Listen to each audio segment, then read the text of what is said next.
ఈరోజు ఇక్కడికి విచ్చేసినటువంటి నందమూరి కుటుంబ అభిమాన సోదరులందరికీ,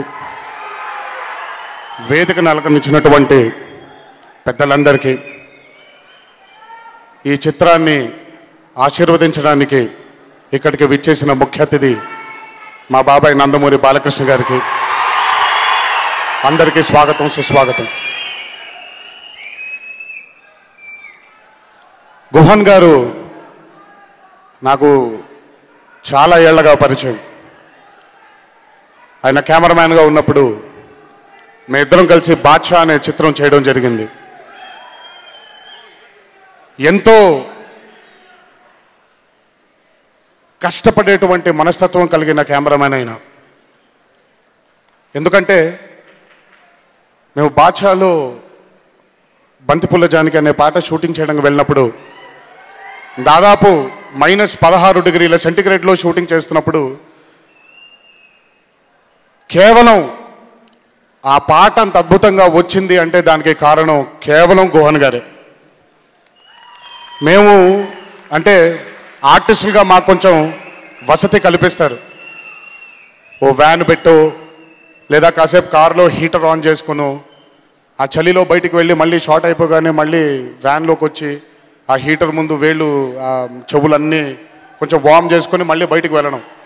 కానీ ఆ పాట చిత్రీకరించడం అంటే 4 రోజులు అయినా ఏ రోజు కూడా కారు కూడా కాదు కదా, అసలు ఒక చెట్టు చాటును కూడా వెళ్ళలేదు. అంత ఇంట్రెస్ట్తో, అంత అద్భుతంగా ఈ పాట తెరకెక్కించాలనే ఒక ఇంట్రెస్ట్తో ఆయన ఆ పాటను అంత అద్భుతంగా మలచడం జరిగింది.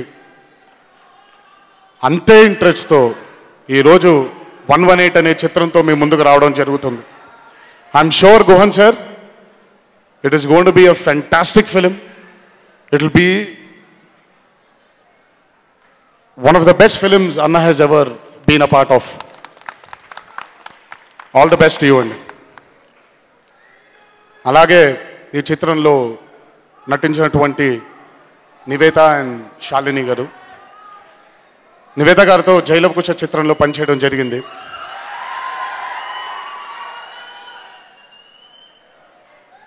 బై ద వే నేను ఈ చిత్రాన్ని చూడడం కూడా జరిగింది. ఒక సీన్లో నివేత చేసినటువంటి పర్ఫార్మెన్స్ నిజంగా నాకు తెలియకుండా, నా ప్రమేయం లేకుండానే నా కళ్ళలోంచి నీళ్లు బయటికి రావడం మొదలైంది. She is truly one of the best actors we have in this generation. Keep it going Nivetha, many more to come your way. And అలాగే శాలిని గారు, ఆవిడ పోషించినటువంటి పాత్రలో ఎంతో హుందాగా, ఎంతో సపోర్టివ్గా ఆవిడ అన్న పక్కన ఆవిడ కూడా పర్ఫామ్ చేసి ఈ చిత్రంలో ఆవిడ యొక్క కష్టాన్ని కూడా జోడించి ఈ చిత్రం విజయానికి ఆవిడ కూడా రేపు పొద్దున ఒక ముఖ్యమైన కారణం అవ్వబోతున్నారు. Congratulations Shalini, and many more to come your way as well. All the best.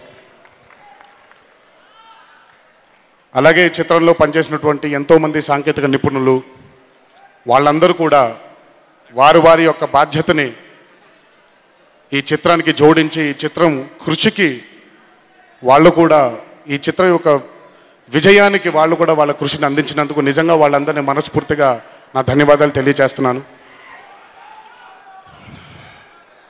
And అలాగే మహేష్ గురించి నేను ఎంత తక్కువ మాట్లాడితే అంత మంచిది.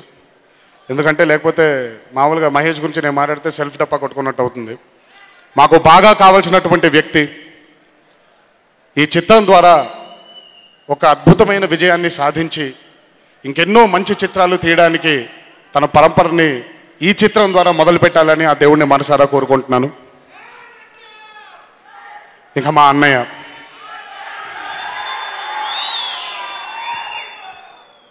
చిత్రంలో ఒక డైలాగ్ ఉంది, ఏదైనా మొదలు పెడితే అది ఎండ్ చేసే వరకు ఆగలేను, ఏంటో వెదవ క్యూరియాసిటీ అని.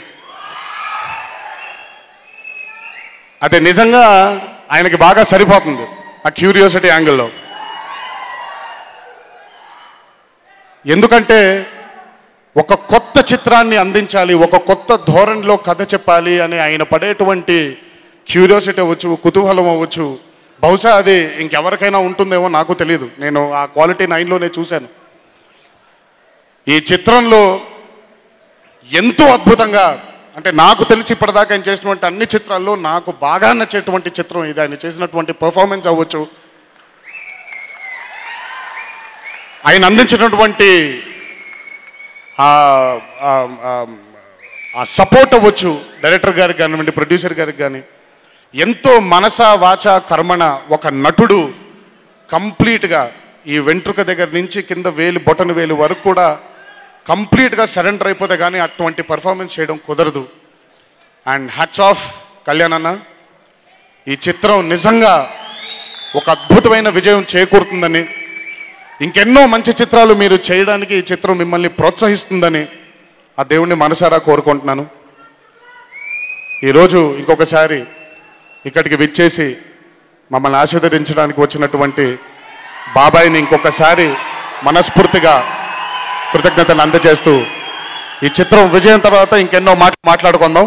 అప్పటి వరకు మీరు ఓపిక పట్టండి, ఇంకెంతో దూరం లేదు. మార్చి 1వ తారీఖు ఈ చిత్రం విడుదల అవ్వబోతుంది. అందరూ ఈరోజు మమ్మల్ని ఆశీర్వదించడానికి వచ్చిన ఇంకొకసారి అభిమాన సోదరులందరికీ శిరస్సు వంచి పాదాభివందనం చేసుకుంటూ, మీరు మీ ఇళ్ళకి జాగ్రత్తగా వెళ్తారని, మీ తల్లిదండ్రులకి మీ కుటుంబ సభ్యులందరి పట్ల మీరు బాధ్యత వహిస్తారని ఆ దేవుడిని మనసారా కోరుకుంటూ, నెమ్మదిగా వెళ్ళండి, కంగారు లేదు. గమ్యం ఎంత దూరమైనా పర్లేదు, నిలకడగా వెళ్ళడం నేర్చుకోండి. ఒకసారి మీ అందరికీ గుర్తు చేస్తూ, జై ఎన్టీఆర్, జోహార్ హరికృష్ణ.